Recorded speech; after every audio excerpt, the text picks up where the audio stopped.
AD carry that everyone needs, that might be the case. We don't know yet. Again, it will always depend on execution. And here comes Aether Valkyrie versus Ops Gaming. That's right. Land of Dawn landing, guys, with this Aether Valkyrie versus Ops Gaming Game 1. Yeah. So we were talking about the Hanabi, like how fast should Hanabi play if he wants to get ahead? Like, do they start fighting at level 4 or do they try to do that pre-level 3 fights? Yeah, it's very tricky though, because I think that it will always depend on your opponents, right? If you think that you can fight with just level 3, yeah, or level 4 even, yes, you have the right to do so. But if you're going up against something like a Kagura, you have the Hayabusa, you have Hellcurt, it's not that. It's not easy. It's not gonna be easy, especially with the Cho as a playmaker. You know, you might not have enough damage with only 4 members, and it might be the best if you just back down from the fight. Ooh. But they will still try to force it. Aether Valkyrie Wow. knows that they have the advantage this time. What a wall from EJ, and they will take out the highest back bet as well. Look at that! My goodness, he has to use his flicker early at this fight. And Kenji, we're talking about this. It's all about tempo for Aether Valkyrie. That's right, Aether Valkyrie picking up the tempo. Level 2 ganks, 4-man on top. That is absolutely monstrous. That wall could have also killed that Harley if they were positioned just a few inches forward. Like, that was just perfect Grok wall and perfect shot call on the side of Aether Valkyrie. But on the other side, I think Obs Gaming tried to answer with a gank on bot by that Akai, but that's a Hayabusa, man. Yeah, it's not. It's not gonna be easy. So I think they calculated the risk quite well on the side of Aether Valkyrie. Wow, good thing that you pointed that out, because Aether Valkyrie as a team, they decided that their Hayabusa will be exposed, but not gonna be punished. Right. Because of its because it's of the hero being very slippery. That's right. Wow. The good thing they pointed that out. But anyways, going back to the game, Zapnu having a great time here in the mid lane. Level 5 already with his Gushan. And here's the trump card, I think, for Aether Valkyrie. Oh, yeah. Gushan for sure. On the hands of an able player on the Zapnu. Not just a star player, but also a powerful pick on the mid lane as a Gushan, right? I agree. And now they're going for the turtle. I think 4 people on the bush there. Oh, 4 Ops Gaming. They do not see this coming. They do not see this coming. EJ is very low. The silence onto 2, but there is going to be a connection from Aether Valkyrie. They isolated Jeff Cutie forever. Oh, and there's my kill God. on the Jeff Cutie forever as well be taken out, with Ognimod being safe as well. And we thought that it was an ambush for Ops Gaming, but Aether Valkyrie says, no, we got the members that we need. We got the numbers, man. That was huge. That was almost a 4-man stack, but they did not immediately destroy their target right away. And that gave Aether Valkyrie such a fast response time, and they got the turtle on top of the kills. That is just amazing play there for Aether Valkyrie. I really like to commend the Hellcurt right there. They can supply the silence and was able to connect onto 2. And because of the silences, yes, for sure, Ops Gaming will lack the damage, and they will even get the Harley this time. This is why they first pick Hellcurt over Gushan. Yeah, this is to bring up on the top on what you also mentioned previously. Like, in this game, silences are like so long, and they have almost very little way to deal with silences. So Hellcurt definitely showing up to be a top pick for Aether Valkyrie as well. Especially if you land on crucial targets. LeBron making another play for his team. Now onto Hylas, but that is such a tanky target. Not an easy one to take down. Here comes Gushan as well for the rebuttal. But of course, LeBron, it's very tanky. Glorious Pathways, not actually good this time. They will go for the counter, because here comes the rest of Aether Valkyrie. They will go for another bait play right now. And here comes Silence was taken out. Mega kill already for Hellcurt. They might not be done yet. They're trying to stay in here. How many times Aether Valkyrie always responding in the right moment? What the heck was that Grok, man? He was zoning out two people from Ops Gaming at the time that was happening by himself, which allowed Aether Valkyrie a free kill. And that was just tremendous gameplay from Aether Valkyrie. Ops Gaming needs to step up the game so far. 7-0 for Aether Valkyrie, with 6 of those kills. With the participation of the Cho. I mean, this guy Cho has been phenomenal this game. Absolutely. Like pre-level 2, pre-level 4, he started fighting at level 2 because of that CC. LeBron showing up to be a great Cho player. And now at level 4, he dove into 3 people. Exactly. He ulted into 3 people, knowing that his team was right there to support. But right now on top, they're doing it all over again. They're doing it all over again. They don't want the highlights because that is attacking target. They will go for the Harley. This time they know the hat-trick is there. They know where he will come out. And Pakbet might be in trouble. There is the help from the highlights, but it might not be enough. The turtle will be slain by the Gushan though.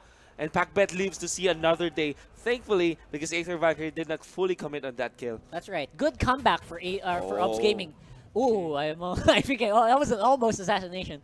But as I was saying, good comeback from Ops Gaming, taking the turtle on top, on bottom while that was happening, and escaping on top with the Harley. Barely at the doors of death. They were able to get some gold into their pockets, narrowing the gold lead up to 2.6k, but still a lot of room to climb back on, because that Hellcurt, that's gonna hurt. Level 8 so far.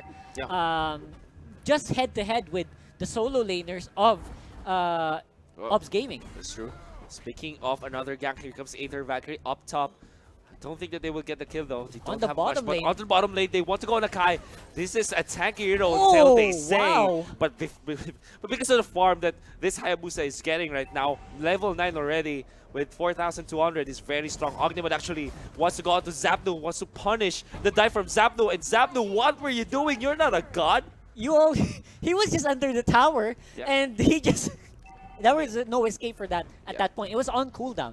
So I was a bit surprised. That was a very questionable decision. But again, good for Aether Valkyrie using both ultimates of the Hellcurt and the Cho to lock him down. Oh, again, another slave there. And even using this wall just to make sure that he will be able to back down. That's Hylos dead once again. And towers, turrets after turrets.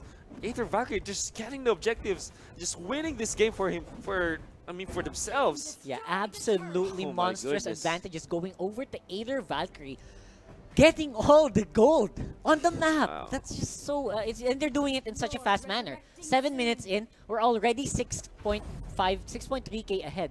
That is a lot of gold for Ops Gaming to catch up on, and the gold is going to the proper people like Hayabusa and Hellcurt. Look at that. Look at that Hellcurt. Look at that damage. Wow. He is truly unstoppable this time. My goodness. And they will now try to take the tier 2 up top. The last outer turret, for Ops Gaming. Even taking it flawlessly. The tower.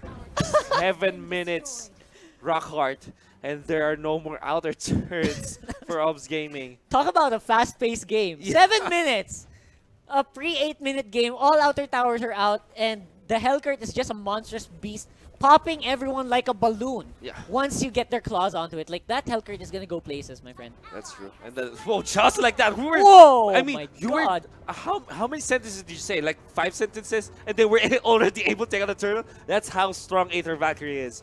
26,000. This is, I think, the largest gold that I have seen in the playoffs in just 8 minutes. Fast. Like, this fast. Oh my God. Like, definitely Aether Valkyrie seem like they have somewhere to go because they want to finish this quick. They want I like that also they kind of split, they kind of baited that, they have Kenji, we have a really powerful carry in Kenji. But at this game, it's Ognimod that's doing a lot of the carrying on the Hellcurt. They can switch up the roles really fast. That I'm actually super surprised that they didn't see this coming. A lot of Aether Valkyrie's power is, again, in their carries, and their team is just supporting them so well. That's true. Lord, being called out up to the mid lane, might not get any much traction though, unless, of course, Aether Valkyrie finds the opening. So far, they have snuck themselves up to the tier 3 tower. Tier 3 turret, they will actually jump forward with the Cho. First pathway activated just to control the Lord, but the Hellcurt doing the split push tactics, the mission impossible. You have to take care of this, and the silence once more, and they will be able to take out the tier 3 turret, although there will be a shutdown on the Hellcurt. The end is very low right now. Allied Super Minion mobilized up top, and there will be another tower, tier 3 turret taken out. That's looking like a sacrifice that's well in order. Like, they sacrificed the life of the Hellcurt. It was such a hot target that they forgot that their mid tower was also crumbling. Yeah. Noble sacrifice. Maybe Aether Valkyrie knows a little bit about chess. As you know, sometimes you gotta have sacrifice to get more. And that's what they're doing right now. 32,000 rock hard. Oh my god. This is massive. At pre-10 minutes, that is just massive. Aether Valkyrie definitely setting a standard record for MPL so far.